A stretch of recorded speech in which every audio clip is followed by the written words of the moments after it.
तो welcome everyone, welcome to day 80 of our PYQ research programme, जिसमें हम UPSC के द्वारा वेरियस एग्जाम में पूछे गए वेरियस पीवाईक्यूज को पढ़ते हैं, उनका एनालिसिस करते हैं और बेसिकली उनको प्रैक्टिस करते हैं।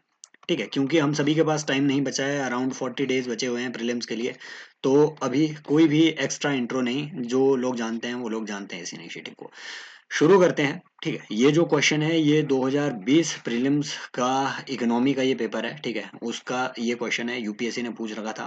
अटेम्प्ट करने की कोशिश कीजिए, एक बार पॉज कीजिए, ठीक है, ताकि टाइम हमारा बच सके। देखिए क्वेश्चन क्या कह रहा है। क्वेश्चन कह रहा है कि the weightage of food in consumer price index is higher than that in wholesale price index. दूसरी स्टेटमेंट कह रही है कि WPI does not capture the changes in prices of services which CPI does. तीसरा कह रहा है कि Reserve Bank of India has now adopted WPI as its key measure of inflation and to decide changing key policy rates. किसी को भी अगर, ठीक है, थोड़ी बहुत नॉलेज है, ठीक है, आरबीआई की मॉनेटरी पॉलिसी, ठीक है, फ्रेमवर्क एग्रीमेंट के बारे में देखो। आरबीआई के द्वारा और गवर्नमेंट ऑफ इंडिया के बीच एक मॉनेटरी पॉलिसी फ्रेमवर्क एग्रीमेंट हुआ था अराउंड 2014-15 के आसपास। ठीक है, और यहाँ पे एक मॉनेटरी पॉलिसी कमेटी क्रिएट की गई उर्जित पटेल कमेटी की रिकमेंडेशंस पे। राइट, मॉनेटरी पॉलिसी कमेटी का काम क्या था? जो मॉनेटरी पॉलिसी के टारगेट्स किसने, गवर्नमेंट ऑफ इंडिया ने जो टारगेट डिसाइड किए हैं। टारगेट कौन डिसाइड करती है? Government of India. ठीक है, उसे अचीव किसने करना है? उसे अचीव करना है आरबीआई ने। अचीव आरबीआई कौन से, ठीक है, कौन से मेथड्स के थ्रू करेगा? उन मेथड्स जिसे एमपीसी मॉनेटरी पॉलिसी कमेटी, जिसमें कि 6 मेंबर्स होंगे, 3 from RBI including RBI governor as its chairman and 3 from the government of India. समझ रहे हो? इस मॉनेटरी पॉलिसी कमेटी के द्वारा रिकमेंडेड रास्ते के हिसाब पे चल के आरबीआई जो है, गवर्नमेंट ऑफ इंडिया के द्वारा इन्फ्लेशन टारगेट्स को अचीव करने की कोशिश की जाएगी। इसे हम कहते हैं मॉनेटरी पॉलिसी फ्रेमवर्क एग्रीमेंट। और इसके लिए इन्फ्लेशन को एज ए मेजर, अगर, ठीक है, किस कौन से इंडेक्स को आरबीआई कंसीडर करता है to measure the inflation? It is not WPI, it is rather CPI. ठीक है, पहले डब्ल्यूपीआई यूज करता था आरबीआई, लेकिन फिर इसे चेंज कर दिया गया सीपीआई के लिए। किसी को अगर ये मालूम है तो आप जो है आंसर तक इजीली पहुंच सकते हैं, प्रोवाइडेड आपको ये भी बात मालूम हो कि यस, फूड और बेवरेजेस की सीपीआई में जो वेटेज है, इट क्रॉसेज अराउंड अराउंड 54% के आसपास। I am unaware of exact weightage, आपको भी वो, ठीक है, जरूरी नहीं है उतने हर चीज का आपको पता हो, लेकिन जो फूड एंड बेवरेजेस है, ठीक है, food fuel and primary articles, ये सब सीपीआई में ज्यादा वेटेज होती है कंपेयर टू डब्ल्यूपीआई। और ये बात तो सच है कि डब्ल्यूपीआई में कोई भी सर्विसेज आप मेजर नहीं कर रहे होते हैं, बल्कि सीपीआई में मेजर कर रहे होते हैं।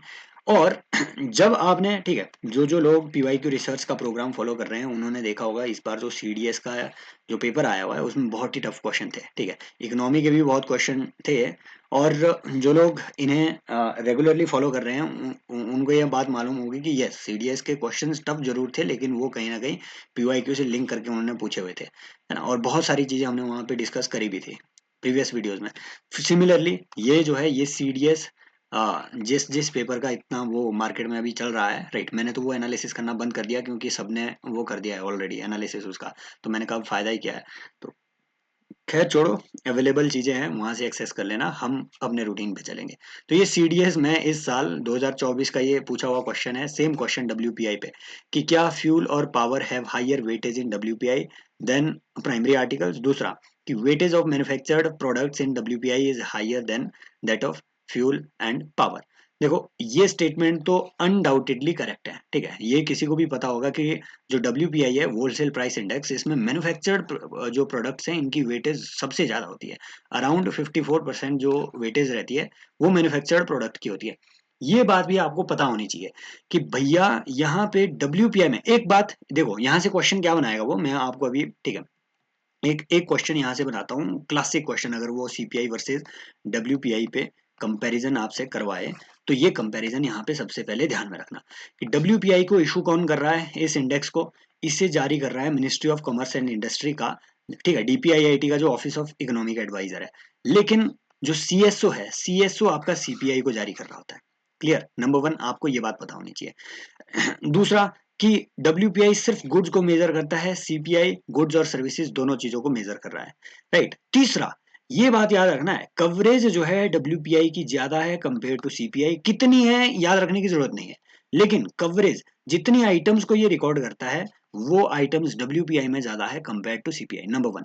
नंबर दो बात आपको ये याद रखनी है, क्योंकि हमें है ना नॉर्मली हम अज्यूम कर लेते हैं कि भैया CPI मतलब जो जो फ्लक्चुएट होने वाले प्राइसेस हैं, है ना, जिसमें हम कंसिडर कर लेते हैं फ्यूल भी, ठीक है, जिसमें हम फ्यूल एंड पावर भी कंसिडर कर लेते हैं, जो ऐसे फ्लक्चुएट होने वाले प्राइसेस हैं, हमें लगता है कि CPI में ज्यादा होगी उनकी वेटेज, जो कि डेफिनेटली होती है कंपेयर टू WPI। तो हम ये भी अज्यूम कर लेते हैं कि हाँ फ्यूल और पावर में भी CPI में ज्यादा वेटेज होनी चाहिए कंपेयर टू WPI। ऐसा नहीं है। जो पावर है, फ्यूल एंड पावर, भैया फ्यूल कंपोनेंट WPI में ज्यादा है, फ्यूल कंपोनेंट WPI में ज्यादा है कंपेयर टू CPI। ये बात याद रखनी है, फ्यूल WPI में ज्यादा कंसिडर होता है कंपेयर टू CPI, राइट। अब ये चीजें सिंपल याद रखनी है कि होलसेल प्राइस इंडेक्स में बेसिकली, क्योंकि जो स्पेशली ट्रांसपोर्टेशन इन्वॉल्व होती है, होलसेल की जो ट्रांसपोर्टेशन इन्वॉल्व होती है, मेनली उस चीज को ध्यान में रखते हुए फ्यूल को इसमें ज्यादा वेटेज दी गई है।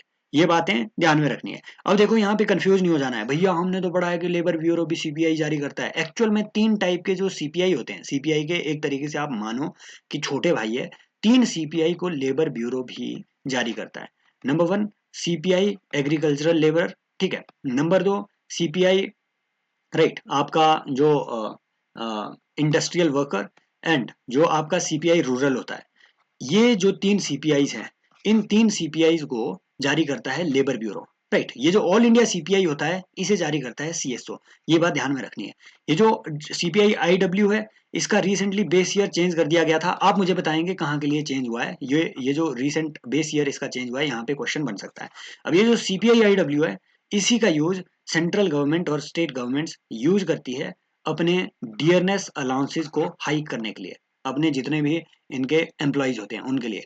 जो ये CPI एग्रीकल्चरल लेबर है, इसी को मिनिमम वेजेस MG नरेगा के तहत सेटअप करने के लिए इस इंडेक्स का यूज होता है। तो कुछ एक ऐसी चीजें हैं जो हमने यहाँ पे बहुत डीप चीजें जो है रिवाइज करी है। याद रखना है कि भैया ये जो आपके ये यहाँ पे, ठीक है, आगे करेक्ट हो जाएगा क्योंकि इस पे उन्होंने क्वेश्चन पूछा भी था, राइट। तो जो WPI है और CPI, ये दोनों मंथली बेसिस पे निकल रहे हैं। ये बात जो है ध्यान में रखनी है, राइट। तो ये आपको ध्यान में रखनी है ये चीजें। तो यहां से हमें ये भी क्लियर हो जाता है कि फ्यूल और पावर जो है, डेफिनेटली WPI में इनका कितना कर वेटेज है, अराउंड 13%, जो कि CPI से ज्यादा है। लेकिन इससे भी ज्यादा WPI में जो रोल होता है, वो होता है प्राइमरी आर्टिकल्स का। तो WPI का अगर आपको आर्टिकल्स थोड़े याद रखने हैं, क्योंकि देखो इस लेवल पे वो क्वेश्चन पूछ रहे हैं तो आपको याद रखना चाहिए। Number one, manufactured products, manufactured product around, है ना, अराउंड 54-64 के आसपास, ठीक है। यहाँ आई थिंक ये वेटेज यहाँ पे दी भी हुई है, राइट। हाँ, ये जो टिल्टेड टुवर्ड्स फूड विद, अच्छा ये तो CPI का है। WPI मैन्युफैक्चर्ड है, हाँ 64 मुझे याद है, ठीक है। तो 64 के आसपास इसमें मैन्युफैक्चर्ड प्रोडक्ट रहता है। उसके बाद अराउंड 22% के आसपास इसमें जो है प्राइमरी आर्टिकल्स रहते हैं। प्राइमरी आर्टिकल जिसमें आपका फूड भी होता है, ठीक है, फूड आर्टिकल्स आ जाते हैं, प्राइमरी आर्टिकल्स आते हैं, खाने पीने की ये वस्तुएं, ठीक है, नहाने धोने फलाना ढिमकाना। उसके बाद इसमें आता है अराउंड 13% के आसपास जो वेटेज रहती है, वो होती है आपके फ्यूल एंड पावर के। हमने बहुत ब्रॉडली CPI WPI को डिस्कस किया है भाई साहब। इससे अगर इस साल क्वेश्चन आ जाए कुछ इस तरीके का, तो उसे मिस मत कर देना, क्योंकि 2010 में भी ऐसा ही क्वेश्चन उन्होंने पूछा था कि होलसेल प्राइस इंडेक्स के बारे में बताइए कौन सी स्टेटमेंट सही है कि WPI in India is available on a monthly basis only. ये स्टेटमेंट वो एक्सट्रीम स्टेटमेंट फिर से दे सकता है और आप जो है इसे एलिमिनेट कर देंगे।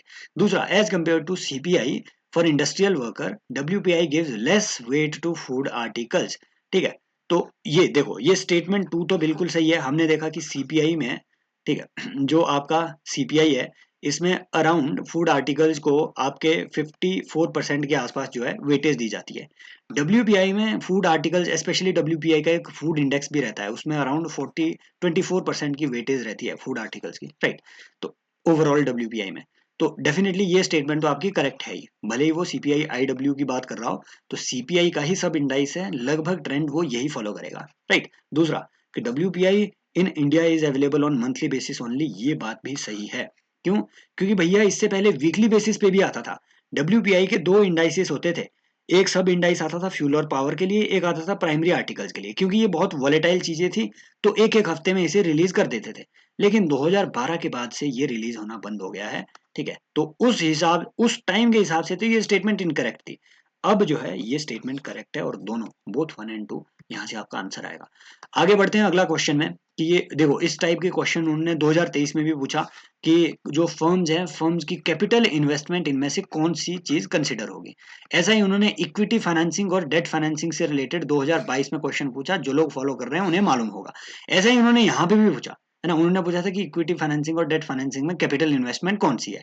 ऐसे ही उन्होंने 2020 में भी पूछा कि which of the following can be considered as public investment in agriculture. Investment की कैटेगरी में आप किसे रखोगे, ये आपके रैशनल पे रखा हुआ है, ऐसी चीजों को आप पढ़ नहीं सकते हैं। राइट, अब इन्वेस्टमेंट को हम कैसा मानेंगे। इन्वेस्टमेंट नंबर वन रेकरिंग नहीं होनी चाहिए, ठीक है। ऐसा नहीं हो कि उसमें रेकरिंग लाइबिलिटी आपकी एक्सपेंडिचर की सेट हो, तो उसे हम इन्वेस्टमेंट कहते हैं। इन्वेस्टमेंट ऐसी हो जो कि प्रोडक्टिव हो। इन्वेस्टमेंट हम किसे कहते हैं, ऐसा थोड़ी ना है कि आपने मान लो ठीक है आलू भुजिया खाया और वो इन्वेस्टमेंट हो गया आपका अपने ऊपर, नहीं। इन्वेस्टमेंट माने भैया वो कोई प्रोडक्टिव चीज आप कर रहे हैं, ठीक है। आपने कहीं ठीक है फोर व्हीलर कोई ली और वो एक प्रोडक्टिव चीज आपने बाय करी, जिसका यूज आप फिर सर्विसेज डिलीवर करने के लिए कर सकते हैं। तो मशीनरी ऐड करना, टूल ऐड करना, इक्विपमेंट ऐड करना, इसे आप इन्वेस्टमेंट कंसिडर करेंगे। अब देखो यहाँ पे इस क्राइटेरिया में कौन सी चीज फिट होती है। Fixing MSP for agriculture produce for all crop. भाई एमएसपी फिक्स करके क्या, है ना, क्या सरकार ने एमएसपी फिक्स करके, अगर मान लो ये अगर इन्वेस्टमेंट होती तो एमएसपी तो इंडिया में 1964 से लेकर के चल रही है। क्या सरकार ने एमएसपी फिक्स करके, है ना, एग्रीकल्चर में इन्वेस्टमेंट बढ़वाई है?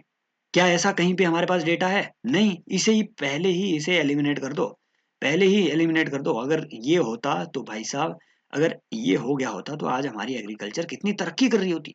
नहीं, दूसरा, अगर ये भी एलिमिनेट ना कर पाओ, आगे बढ़ो। कंप्यूटराइजेशन, डेफिनेटली कंप्यूटर ऐड करना मतलब नया टूल आप ऐड कर रहे हैं। सोशल कैपिटल डेवलपमेंट हो सकता है। अब ये सोशल कैपिटल पे उन्होंने ऑलरेडी क्वेश्चन पूछा था। सोशल कैपिटल क्या होता है, याद रखना, सिंपल गुडविल। गुडविल, ठीक है। आपके कॉन्स्टिट्यूशन में जो बात कही हुई है कोऑपरेशन की, कॉन्स्टिट्यूशन में जो बात की है फ्रेटर्निटी की, उन सब चीजों को हम कहते हैं सोशल कैपिटल, सोशल गुडविल, इसे हम कहते हैं सोशल कैपिटल। अगला, free electricity supply to farmers, stand by mode में रखो, पता नहीं। अब अगेन ये भी एक बात है, free electricity supply is actually negative liability. Negative liability, it is a revenue expenditure of the government, समझ रहे हो। नेगेटिव लाइबिलिटी इसलिए भी क्योंकि, है ना, अब देखो एक्सपेंडिचर का, अगर आप इन्वेस्टमेंट कहीं कर रहे हैं उससे आपका पॉजिटिव आउटकम्स निकलती है ना, पॉजिटिव गुड्स आपकी वहां से निकलती है। यहाँ फ्री इलेक्ट्रिसिटी प्रोवाइड कर करके ओवर इरिगेशन हो गई है यार, है ना, और सॉइल की क्वालिटी डिटेरियोरेट हो गई है। इसे आप इन्वेस्टमेंट तो मान ही नहीं सकते हैं। होगा भी तो ये डिसइन्वेस्टमेंट मान लो आप, राइट। एक तरीके से तो ये तो डिटेरियोरेटिंग इन्वेस्टमेंट है, इसे भी हटा दो। तो कई चीजें इन्होंने ऐसी यहाँ पे डाल के रखी हुई है, जैसे वेवर ऑफ एग्रीकल्चरल लोन। भाई लोन को वेव करके क्या प्रूफ है कि जो फार्मर है वो हमेशा डालता ही डालता है उस वेव्ड अमाउंट को इन्वेस्टमेंट में, वो उसका ट्रैक्टर लाएगा ही लाएगा, या फिर वो उसका ड्रिप इरिगेशन सिस्टम स्टेब्लिश करेगा ही करेगा। इसका कोई प्रूफ है नहीं, क्या करेगा। ठीक है, अब अगेन किसानों पे हम कोई बात नहीं बोल सकते, हालांकि जो मेल होते हैं मेनली वो क्या करेंगे, जैसे ही लोन वेवर हुआ, ठीक है, सिर्फ किसानों की बात नहीं, कहीं और भी जगह ये नॉर्मल ट्रेंड है। तो अगर तो फीमेल्स के हाथ में है तो मामला ठीक है, अदरवाइज तो ठीक है, दारू सिगरेट बीड़ी यही सब चीजें डिप्रेशन में आकर के और ज्यादा वो चीजें चल रही है। कोई नीचे नहीं बोलेगा किसान विरोधी मुझे। नेक्स्ट है कि with reference to Indian economy consider the following statements. Right, पहला ऑप्शन है कि commercial paper is a short term unsecured promissory note.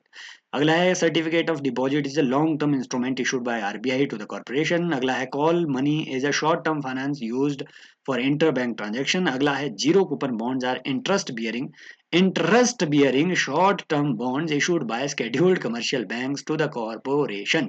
यहीं से आपका ये चीज तो एलिमिनेट ही कर दो। कूपन रेट क्या होता है, देखो बॉन्ड में कूपन रेट क्या होता है। मान लो ये 100 रुपए का बॉन्ड है, सरकार ने बोला मैं आपको 8% जो है कूपन रेट इसमें दूंगी। इसका मतलब है कि हर साल 8 रुपए आपको इंटरेस्ट के तौर पे सरकार पे करेगी। जब जीरो कूपन का मतलब ही होता है कि इंटरेस्ट बियरिंग वो नहीं होगा, तो 4 को तो हटा ही दो। अगला, commercial paper is a short term unsecured promissory note, ये बात सही है। क्या होता है ये आगे हम देखेंगे, है ना। और certificate of deposit is a long term instrument issued by RBI. देखो जितने भी मनी मार्केट इंस्ट्रूमेंट है ये कोई भी लॉन्ग टर्म के नहीं है, याद रखना। जो मनी मार्केट इंस्ट्रूमेंट होते हैं नॉर्मली वो 1 साल से कम के ड्यूरेशन के होते हैं। Money market instruments are never never long term, या फिर, है ना, अगर ये लॉन्ग टर्म के होते ना तो ये कैपिटल मार्केट में कंसिडर होते। तो इसे भी हटा दो। आंसर क्या आ जाएगा आपका, एक मिनट, आंसर क्या आ गया, 4 4 हट गया, 2 हट गया, आंसर आ गया 1 एंड 3। ये call money is a short term finance, ये बिल्कुल सही बात है। देखो ये सारी चीजें क्या होती है, commercial paper is basically a paper issued by companies, ठीक है, जो कंपनियां इशू करती हैं। मान लो इनकी कोई डेट लाइबिलिटी है, तो ये क्या करेगी, ये एक कमर्शियल पेपर इशू कर देगी उस आदमी के लिए जिसके लिए इनकी लाइबिलिटी है। अब वो आदमी क्या करेगा, मान लो इनकी 100 रुपए की लाइबिलिटी थी, 100 रुपया लोन इन्हें किसी को देना था, तो वो आदमी क्या करेगा, इस 100 रुपए के कमर्शियल पेपर को ले जाकर के ट्रेड कर देगा कहीं पे मार्केट में, ठीक है, ओपन मार्केट में, स्टॉक मार्केट में, राइट। और वहां से वो अपना फाइनेंस, ठीक है, मार्केट से ले लेगा, राइट। अब अगेन ये कमर्शियल पेपर, ये लाइबिलिटी किसी, ऐसा नहीं कोई कोई एरी गरी कंपनी आकर के अपना कमर्शियल पेपर इशू कर दे। ये ब्रांडेड कंपनीज होती हैं, इनकी ब्रांड वैल्यू होती है, तो लोगों को इन पे ट्रस्ट होता है। कमर्शियल पेपर के थ्रू कंपनी बेसिकली ये प्रॉमिस करती है इन्वेस्टर्स को कि कोई बात नहीं, फ्यूचर में हम इंटरेस्ट रेट के साथ आपको जो है इसे इसे हम वापस कर देंगे आपका अमाउंट, अगर आपके पास हमारा ये कमर्शियल पेपर होगा। This is basically your commercial paper. 2020-21 में न्यूज में बहुत सारी थी, क्यों, क्योंकि भैया उस टाइम पे ये बहुत सारे कमर्शियल पेपर इशू हुए थे इंडियन कंपनीज के। इकोनॉमिक सर्वे में भी इसे, ठीक है, कोविड के टाइम पे कवर किया गया था। दूसरी बात, ये जो मनी मार्केट होता है, money market is a short term, ठीक है, सॉरी, जो आपका कॉल मनी मार्केट होता है, call money market is a short term overnight borrowing का मार्केट। किन के बीच में, बेसिकली जो बैंक्स या फिर बैंकिंग रिलेटेड इंस्टीट्यूशंस के बीच में ये एक एक मनी मार्केट इंस्ट्रूमेंट होता है, नहीं? कि भैया अगर इन्हें शॉर्ट टर्म की जरूरत हो, मान लो आपके बैंक को 15 लाख करोड़ रुपए की एकदम से जरूरत पड़ गई, ठीक है, शॉर्ट टर्म की जरूरत है, वो कहाँ जाएगा, कॉल मनी मार्केट में एकदम से जाएगा, रातों रात वहां पे उसे 1% of NDTL, net demand and time liability, वो वहां से बोरो कर सकता है। तो बोरोइंग, अब देखो, ये जो आपका मनी मार्केट होता है ये भी अलग अलग तरीके का होता है, ठीक है। नॉर्मली कॉल मनी हम उसे कहते हैं जो एक दिन की ड्यूरेशन के लिए आपने लिया हो, ठीक है, एक दिन के कॉल नोटिस पे, शॉर्ट नोटिस पे अगर आपने बोरोइंग की है तो उसे आप कहेंगे कॉल मनी। जो 2 से 14 डेज की मेच्योरिटी पीरियड वाला लोन होता है उसे हम कहते हैं नोटिस मनी। जो 14 दिन से ज्यादा का होता है लेकिन 1 साल से कम का होता है उसे हम कहते हैं टर्म मनी, ठीक है।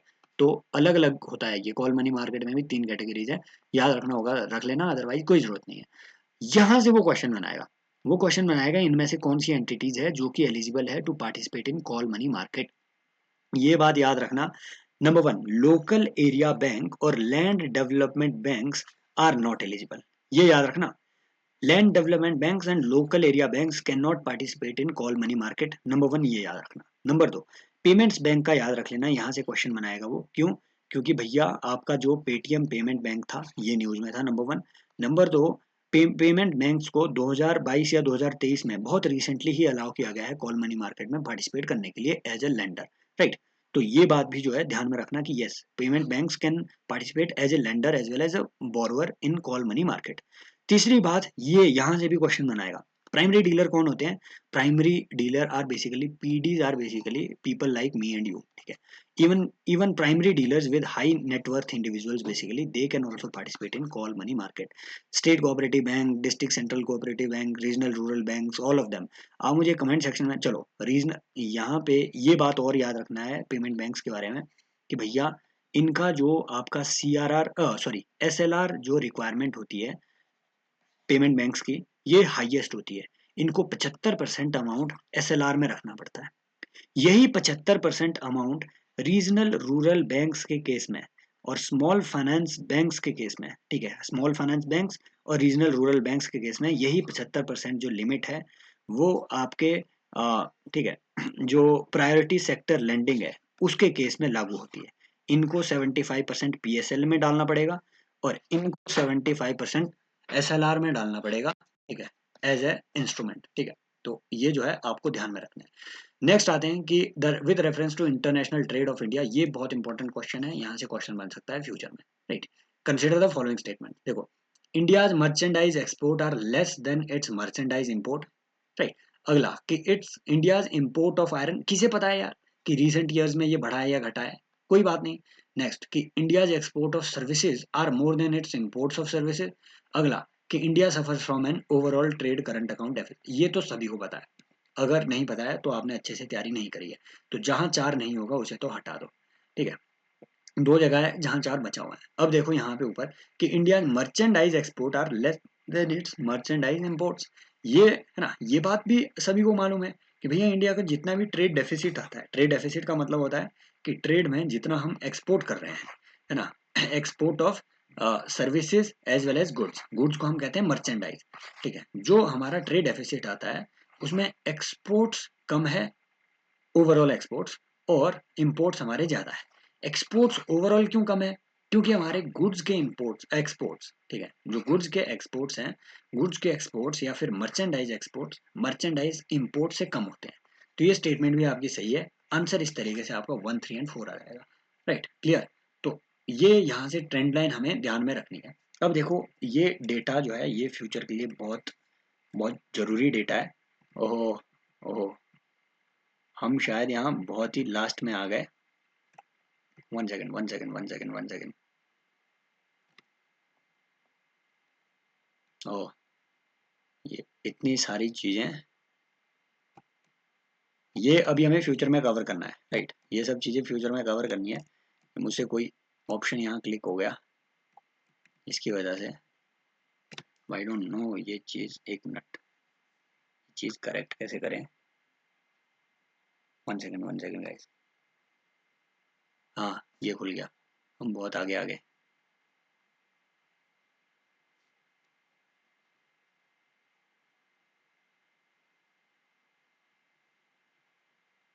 1 second, 1 second, just reaching there.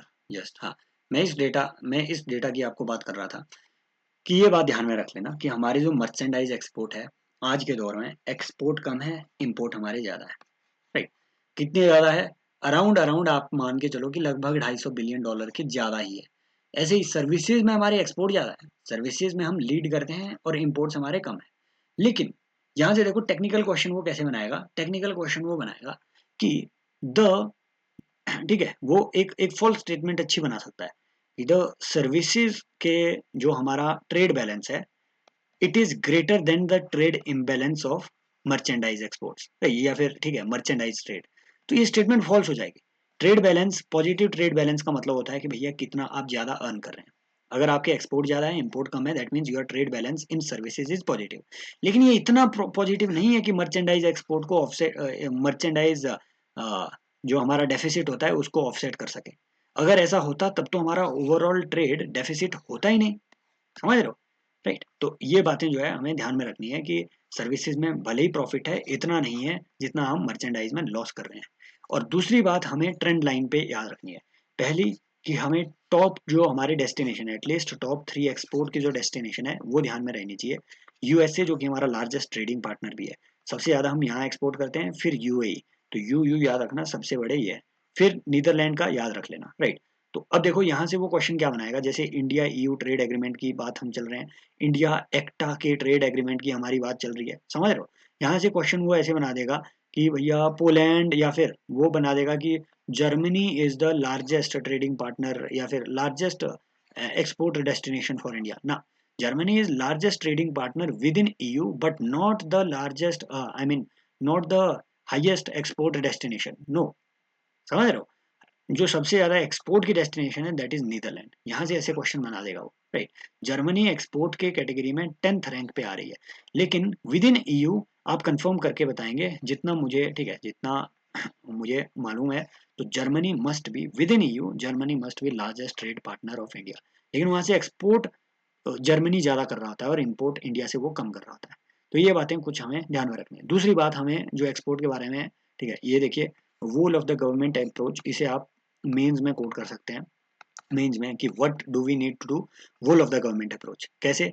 भैया सारी सरकारी मशीनरी को इन्वॉल्व होना पड़ेगा। जैसे 11 हमारे free trade agreement currently active है आसियान के साथ, सार्क के साथ, ठीक है, Japan, south Korea, Mauritius, Malaysia. यहाँ आप मुझे बताएंगे कि इन सारी कंट्रीज में लार्जेस्ट इन्वेस्टर इंडिया में कौन है, ठीक है, and other flagship initiatives etcetera, जैसे make in India, PLI, GST etcetera, इन सब चीज़ों को हम इंप्लीमेंट कर रहे हैं टू बूस्ट आवर एक्सपोर्ट।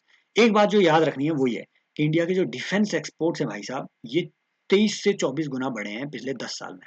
ये बात भी आपको ध्यान में रखनी है, ठीक है, डिफेंस एक्सपोर्ट्स जो है इंडिया के बड़े हैं, ये बात ध्यान में रखनी है। नेक्स्ट, लेकिन अगेन वो क्वेश्चन यहाँ से ये बनाएगा कि इंडिया के जो डिफेंस एक्सपोर्ट है वो डिफेंस इंपोर्ट से ज़्यादा है ना, वो बात आपकी गलत हो जाएगी। डिफेंस इंपोर्ट्स अभी भी ज़्यादा है कंपेयर टू डिफेंस एक्सपोर्ट्स। वो अलग बात है कि पहले डिफेंस एक्सपोर्ट हमारे इतने कम थे कि अभी जितने हैं वो काफ़ी बढ़ गए हैं। अगली बात कि भैया टॉय एक्सपोर्ट पे भी इंडिया का जो है बहुत बड़ा ठीक है एक एक मिशन के लेवल पे फोकस था। तो ये भी बात ध्यान में रखनी है कि टॉय के जो एक्सपोर्ट हैं इंडिया के बड़े हैं और इतने ज़्यादा बढ़े हैं। इम्पोर्ट 70% के आसपास फॉल हुए हैं, एक्सपोर्ट 61% के आसपास बढ़े हैं। इससे पहले हम टॉयज़ सबसे ज़्यादा चाइना से इम्पोर्ट किया करते थे। ऐसे ही मोबाइल हैंडसेट के जो है एक्सपोर्ट है। देखो, ये मैं अपनी मर्जी से कहीं से ये डेटा नहीं उठाया हूँ, ये गवर्नमेंट की जो ये ठीक है एक्सपोर्ट पे जो जो ये असेसमेंट डॉक्यूमेंट होता है, वहाँ मुझे जो जो चीज़ें रेलिवेंट लगी वो मैंने यहाँ से उठाई हुई है। ऐसे ही देख लो कि ओवरऑल जो हमारा ट्रेड डेफिसिट है ड्यूरिंग ठीक है जो पिछले साल हमारा ट्रेड डेफिसिट है, ओवरऑल ट्रेड डेफिसिट इम्प्रूव हुआ है ओवरऑल ट्रेड डेफिसिट, है ना। और पिछले सालों में कंसिस्टेंटली ये इम्प्रूव हो ही रहा है, राइट। दूसरी बात, और जो हमारा मर्चेंडाइज एक्सपोर्ट्स का जो ठीक है जो ट्रेंड है वो भी इम्प्रूव हुआ है, राइट। तो ये बातें कुछ जो है ध्यान में रखनी है, इसके आगे हम कल डिस्कस करेंगे, ठीक है। Thank you so much. Comment section में जरूर बताइए ये इनिशिएटिव कैसा है, पार्टिसिपेट करते रहिए एज ऑलवेज।